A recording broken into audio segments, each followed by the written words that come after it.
Am I the a-hole for telling my dad to get an ironclad prenup and that his fiancé has questionable motives? So my mom died less than 4 months ago, which was a fairly unexpected event. 2 weeks after her passing, my dad, 63, tells my sister, 27, and myself, male 30, that at some point he will start dating again. I totally understood, although a little taken aback by the timing.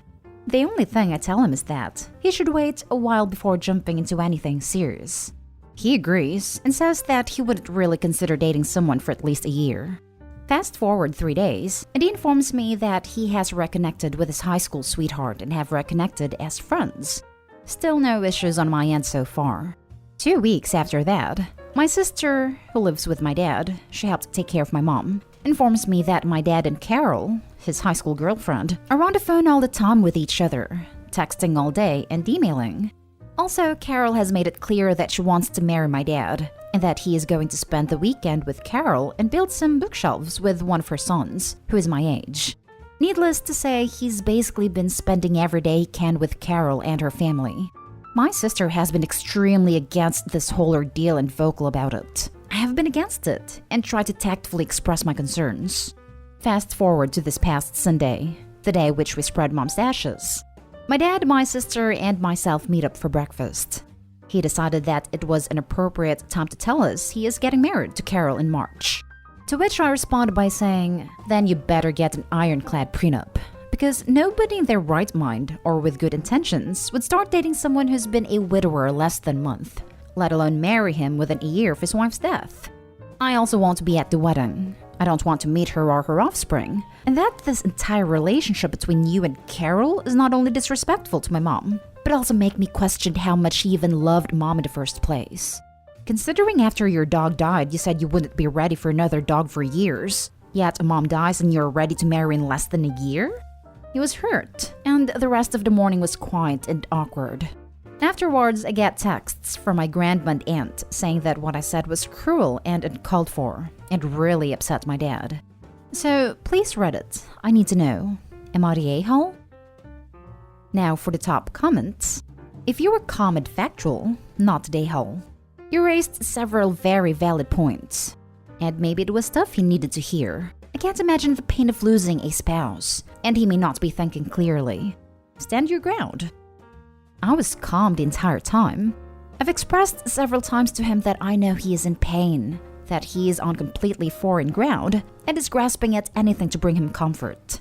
That I think he needs to take time and process his emotions before jumping into another relationship. His response was, you can't put the toothpaste back in its tube, and continues on with Carol. Not the a-hole. Glad you said something, because if you don't, then who will? I've heard of a rebound girlfriend, but a wife? This guy doesn't need another woman. He needs therapy. Sorry to hear about the situation, Opie. Yeah, that's exactly what my sister and I have been saying. He needs help, not another woman. Not the a-hole. He is being disrespectful. And I would even question if the relationship started before your mom's passing. Blah blah. He is an adult, but so are you. And his choices will have long-term consequences to your relationship with him. And the fact that he ran to tattle to his mom and sister to get sympathy tells me there's more going on and your dad is immature and needs to grow up. Yeah, that question of when did this really start has been in the back of my head for a bit now. Next story is titled, am I the a-hole for telling my future mother-in-law that I won't invite anyone my fiancé doesn't want to our wedding? My fiancé has a step-brother from his childhood he does not like, and does not have an ongoing relationship with him. The last time they saw each other was when they were 18, now 25, and that's the way my fiancé likes it. It upsets his mom and stepdad so much, and the half-siblings they share. But it doesn't seem like they were ever close. In old family photos, you can see they keep as far apart as possible. I have seen photos of the stepbrother glaring at my fiancé, and I have heard stories of how they resisted getting photos taken together, even larger group photos. My fiancé also showed me old school notebooks, where he used to doodle and write little notes about wishing his mom had never married his stepdad. And one of them had a couple of notes from stepbrothers saying he thought my fiancé should never have been born. So it's safe to say there is a lot of bad blood there. My fiancé was the one who said he did not want to invite a stepbrother, which makes sense to me. His mom asked him about the invites just the other day, and she was not happy to hear he was not planning to invite a stepbrother. Once she got him out of the way, she asked me to invite the stepbrother myself. She said the bride normally gets more pull, gets what they want, etc., and that brothers should be at each other's weddings. And one day they'll make up and my fiancé will regret not having him there. I told her I wasn't going to invite anyone my fiancé didn't want there, or anyone he already said no to having. She told me I'm becoming part of their family and should put the work in to help him make the right choice. When I stood my ground, she did not respond best, and my fiancé kicked her out because he wasn't having her go behind his back and lash out at me because of it. Some more of fiancé's family are saying I should have agreed to at least talk to my fiancé about it, since future mother-in-law asked me directly and approached me as a new member of their family. This includes my fiancé's stepdad. And now I just wonder if I messed up how I handled this. Am I the a-hole? Not the a-hole. Future mother-in-law is trying to lay the groundwork for using you to manipulate your husband. I wish my wife had seen this tactic for what it was at the beginning of our marriage. It would have saved us a lot of heartache from manipulation pulled by my stepmother. I hope he did this perfectly. My mother-in-law tried to do an end run around husband and get me to make him do what she wanted him to do on several issues in the first few years. I just back up husband, tell her he makes his own choices, he's an adult, and I support his decisions. I hope he did great not letting herself be used as a manipulation tool. Not the a-hole, and it would have been a very bad move to betray your fiancé to appease his mother. Good on you for standing your ground and staying loyal to the only person that matters on your day. You can invite whoever you want to your wedding. Mother-in-law be damned. Nope. Tell them you are becoming his wife, not the family therapist. Not the a-hole. Agreed. Your fiancé is your family. Not the a-hole. Your fiancé is very clear that he doesn't want a stepbrother at the wedding. It's his wedding, and mother-in-law has to get over it. Not the a-hole. It's not just your wedding, but your and your fiancé's. And mother-in-law sounds like a lot to have around. Good for you for sticking to the family you're both choosing to start, as opposed to the one he was forced to put up with. Now for the next story.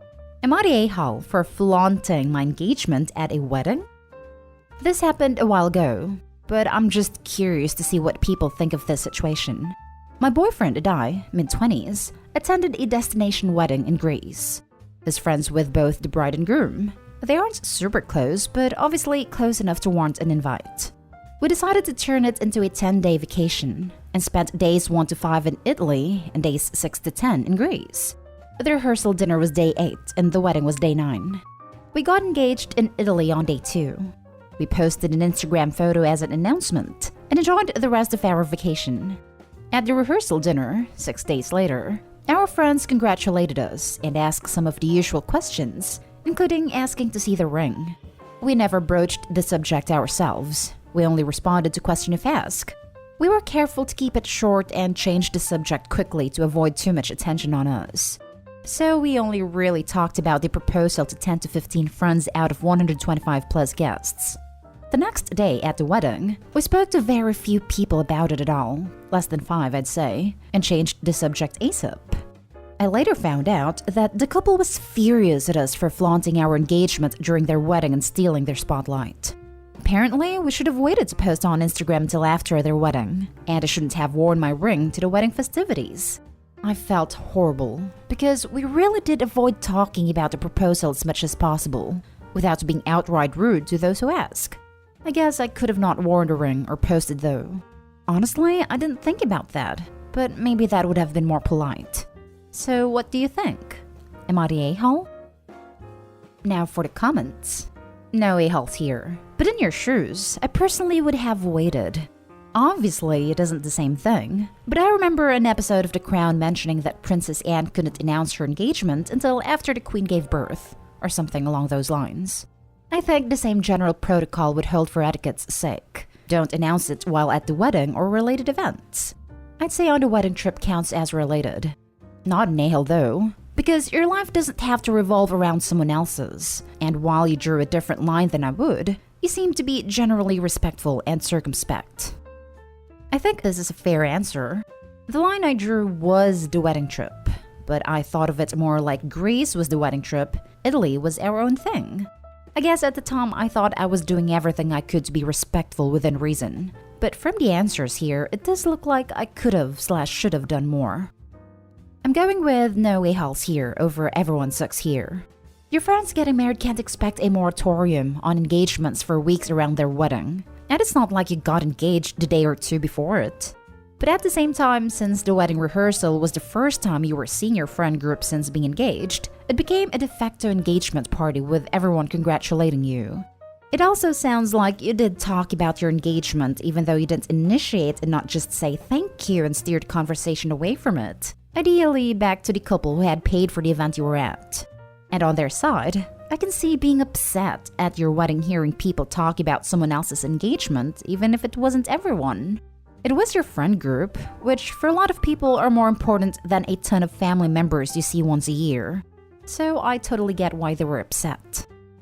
No a-holes here. From your perspective, you downplayed it as much as you could and tried to be thoughtful. From theirs, it was a lot. In these sorts of scenarios, there's usually an opportune timing at play. Maybe they happened to look over or be nearby every time it came up, and therefore reasonably assumed there were more instances.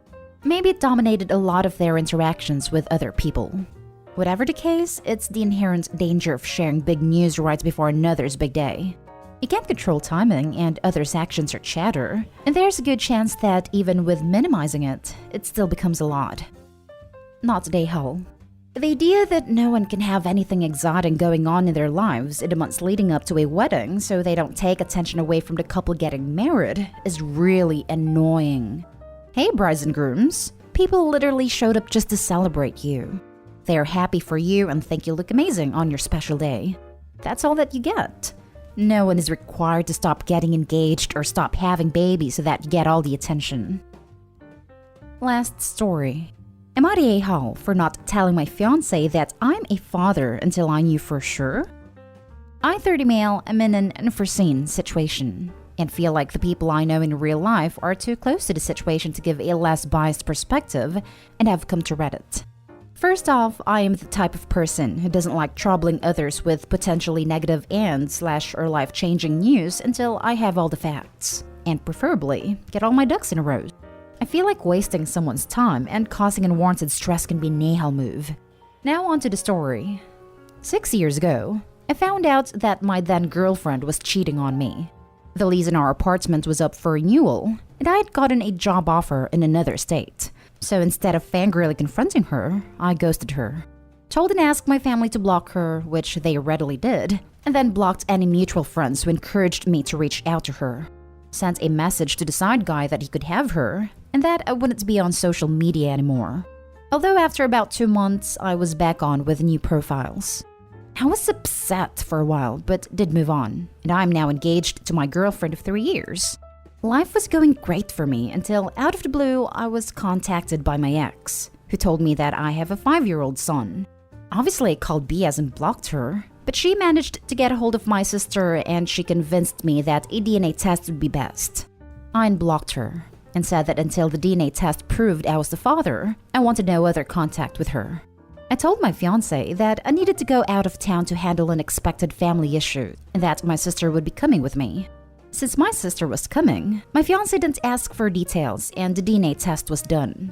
Unfortunately, I'm tied to my ex for the next 13 years, and I told my fiancé that very same day. She was shocked and hurt that I kept this from her.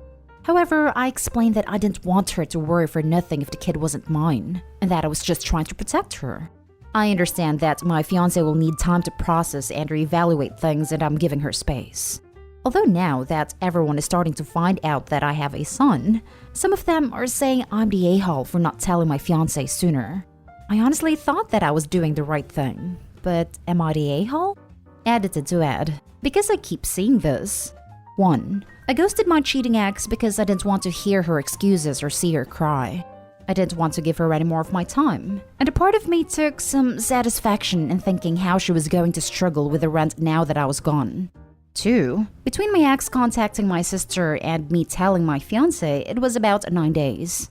3. The only reason my sister went with me was because she already knew and wanted to come. If my sister hadn't known, I would have gone alone. It wasn't because I trusted her more than my fiancé. 4. When I entered a relationship with my fiancé, I wasn't aware that I was a father, so I didn't lie when I was with her. I don't know why people think I withheld having a kid for years. Yordi A-hole. She's your fiancé, someone you plan to grow old with and share your life with. Sharing potentially negative and/or life-changing news is what you sign up for when you are in a serious committed relationship. You're supposed to be a united front, and instead you're leaving her in the dark. I don't want to trouble my family/fiancé is just an excuse for hiding things. This is a major thing. Why would he hide it? It is 100% a control move disguised as a nice guy, I'm so considerate move. By deliberately withholding information from someone, the OP is reaffirming, consciously or subconsciously, that they totally control the terms of their relationship and how close they can choose to get. The other person has no say. The OP is also controlling how much they have to show up for someone else. By avoiding messy situation, the OP doesn't have to expend energy on meeting anyone else's emotional needs. The OP is the a-hole. I hope his fiancé takes a long, hard look at what his secrecy and justifications mean when it comes to mutual respect and communication. You're the a-hole. You didn't just keep her in the dark, you lied to her by omission. She's supposed to be your partner, and if you can't be open and vulnerable about what's going on in your life, why are you even getting married? All it would have taken was, my ex contacted me out of the blue with this information. I'm getting a paternity test to verify. Learn how to actually trust your partner, or break up.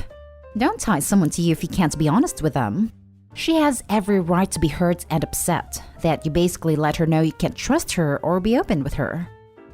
And he did lie about where he was going and why. And even made sure to put in that with his sister coming, she didn't question anything.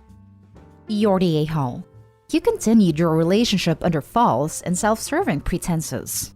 Now your fiancé has to deal with all of this at once, instead of being able to adjust to the situation with foreknowledge. She should dump you for lying and demonstrating low character. You weren't trying to protect her, you were trying to protect yourself from her judgment and decision.